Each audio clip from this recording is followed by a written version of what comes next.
ইতিহাস। 1952 সালে রক্ত দিয়েছি, 1954 সালে নির্বাচনে জয়লাভ করে আমরা গদিতে বসতে পারি নাই। 1958 সালে আইয়ুব খান মাশাআল্লাহ জারি করে 10 বছর পর্যন্ত আমাদের গোলাম করে রেখেছে। 1966 সালে 6 দফা আন্দোলনের 7 জুনে আমার ছেলেদের গুলি করে হত্যা করা হয়েছে। পুরস্কার গ্রহণ করবে নামিরা তাজবিদ আলিফতিনা।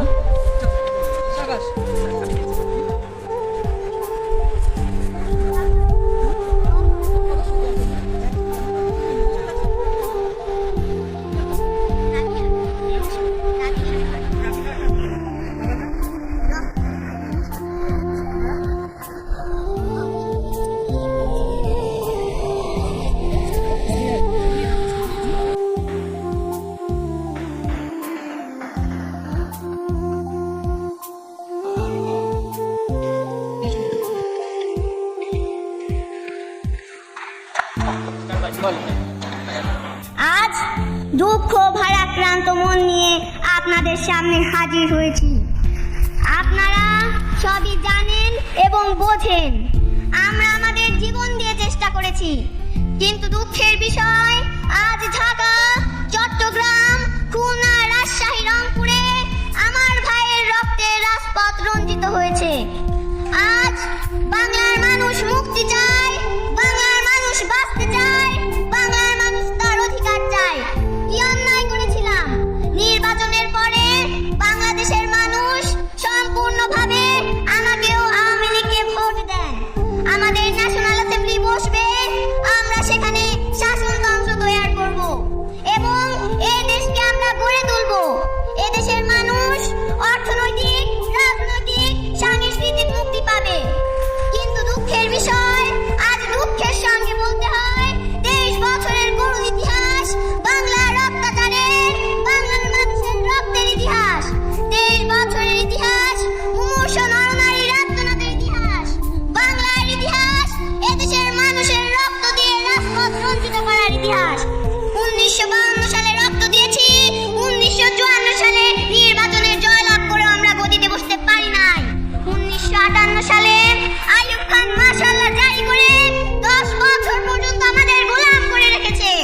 1966 সালে 6 দফা আন্দোলনের 7 জুনে আমার ছেলেদের গুলি করে হত্যা করা হয়েছে। 1969 আন্দোলনে আইয়ুব খানের পতন হওয়ার পরে যখন ইয়াহিয়া খান সাহেব সরকার নিলেন, তিনি বললেন দেশের শাসনতন্ত্র দেবেন, গণতন্ত্র দেবেন, আমরা মেনে নিলাম। তারপরে অনেক ইতিহাস হয়ে গেল, নির্বাচন হলো। আপনারা জানেন দোষ কি আমাদের? আজকের দিনে আমি প্রেসিডেন্ট ইয়াহিয়া খান সাহেবের সঙ্গে দেখা করেছি। আপনারা জানেন আলাপ আলোচনা করেছি। আমি শুধু বাংলা নয়, পাকিস্তানের মেজরিটি পার্টির নেতা হিসেবে তাকে অনুরোধ করলাম, ফেব্রুয়ারি তারিখে আপনি জাতীয় পরিষদের অধিবেশন দেন। তিনি আমার কথা রাখলেন না, তিনি রাখলেন ভুট্টো সাহেবের কথা। তিনি বললেন প্রথম সপ্তাহে মার্চ মাসে হবে। তিনি মেনে নিলেন। আমরা বললাম ঠিক আছে, আমরা অ্যাসেম্বলিতে বসবো, আমরা আলোচনা করব। আমি বললাম বক্তৃতার মধ্যে, অ্যাসেম্বলির মধ্যে আলোচনা করব। এমনকি আমি এ পর্যন্ত বললাম যদি কেউ ন্যায্য কথা বলে, আমরা সংখ্যায় বেশি হলেও একজন যদিও সে হয়, তার ন্যায্য কথা আমরা মেনে নেব। আসুন বসি, আমরা আলাপ করে শাসনতন্ত্র তৈরি করি। তিনি বললেন পশ্চিম পাকিস্তানের মেম্বারও যদি এখানে আসে তাহলে কসাইখানা হবে অ্যাসেম্বলি। যদি কেউ অ্যাসেম্বলিতে আসে তাহলে পেশোয়ার থেকে করাচি পর্যন্ত দোকান জোর করে বন্ধ করে দেওয়া হবে। তারপরেও যদি কেউ আসে তাকে সন্ন্যাসার করা হবে। আমি বললাম অ্যাসেম্বলি চলবে। তারপর হঠাৎ 1 তারিখে অ্যাসেম্বলি বন্ধ করে দেওয়া হলো। কি পেলাম আমরা?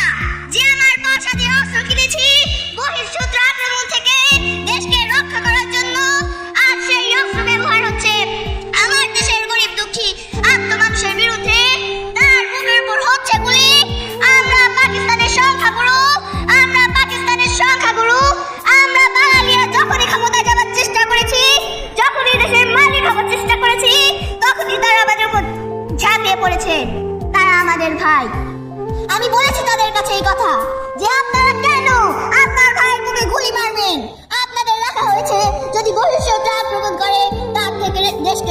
করার জন্য। তারপর উনি বললেন, আমার নামে বলেছেন, আমি নাকি বলে স্বীকার করেছি যে 10 তারিখে রাউন্ড টেবিল কনফারেন্স হবে। তারপর উনি বললেন, আমি বললাম টেলিফোনে ওনার সঙ্গে আমার কথা হয়।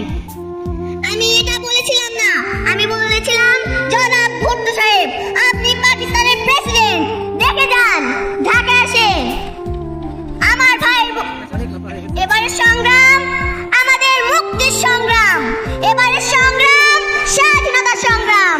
জয় বাংলা। পুরস্কার গ্রহণ করবে নামিরা তাসবিদ আলিফতিনা।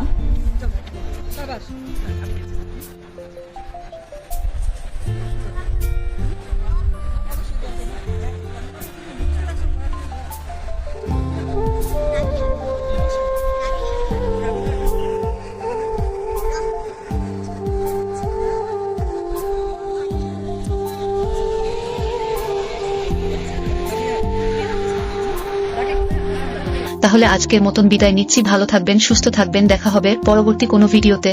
আর আপনি আমাদের চ্যানেলে নতুন হয়ে থাকলে এখনই সাবস্ক্রাইব করে রাখুন, যাতে পরবর্তী ভিডিও সব